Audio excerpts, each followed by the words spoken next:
హల్లెలూయా. నా బ్రతుకులో నుంచి, నా జీవితంలో నుంచి నా ప్రభు లోకానికి కనపడాలి. ఈ ఒక్క ఆశ మనసులో పెట్టుకో చాలు.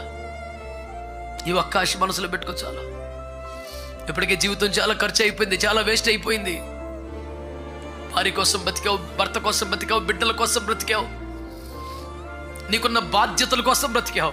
దేవుని కోసం ఇప్పుడు బ్రతుకుతావు. నీ మరణం నీకు తెలుసా? ప్రభు రాకడ నీకు తెలుసా?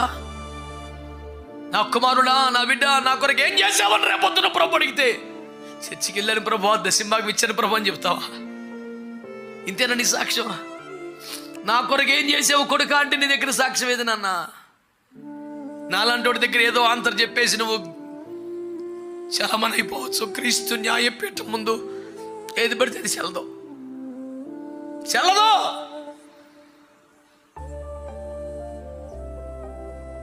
హృదయ రహస్యములు బయలుపడు ఆ భయంకరమైన దినమున వాని వాని క్రియలకు తగిన చేతం ప్రభు పోతున్నాడు. ప్రతి వానికి తగిన మెప్పు దేవుని వలన కలగబోతుంది.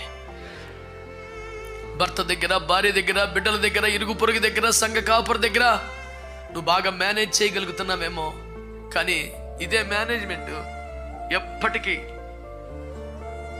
నీకు అక్కడికి వస్తుంది, నిన్ను గెలిపిస్తుంది అని మాత్రం అనుకోకు.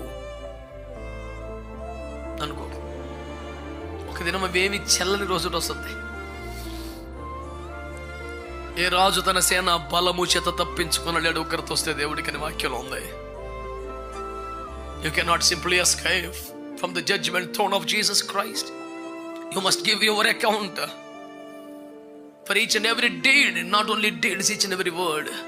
ప్రతి మాటకు లెక్క చెప్పాలంట.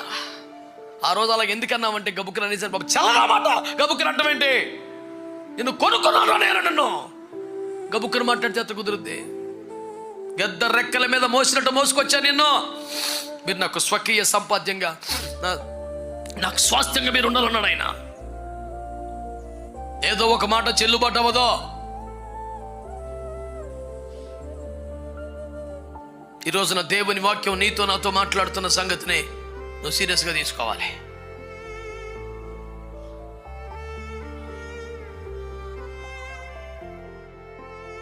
రోషం కలిగి స్వరమైతే ఆన్సర్ చెప్పండి. జ్యేష్ఠత్వమా భ్రష్టత్వమా? జ్యేష్ఠత్వం అంటే ఏంటి? పదవి కాదు, పెద్దరికం కాదు, మొదటి స్థానం అనే హడావడి కాదు. క్రీస్తును లోకానికి చూపించగలిగిన ఒక భాగ్యం జ్యేష్ఠత్వం అంటే. దానికోసం ప్రయాసపడవా? దానికోసం ప్రయత్నం చేయవా? దానికోసం కృషి చేయవా?